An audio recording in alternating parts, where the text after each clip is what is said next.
আমাদের ভারতীয় নারীদের মেয়ের মা বাবা হওয়া ভীষণ বড় একটা অপরাধ।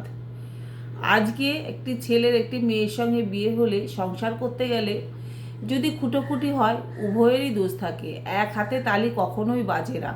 কিন্তু কোনো ঝগড়াঝাটি বা অশান্তি হলেই সর্বদোষ গিয়ে পড়ে মেয়েটির ঘাড়ের ওপর।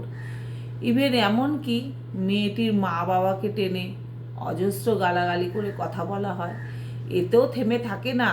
তারপরে মেয়েটির মা বাবাকে ডেকে তাদের অপমান করা, তাদের কটু কথা বলতেও তারা ছাড়ে না।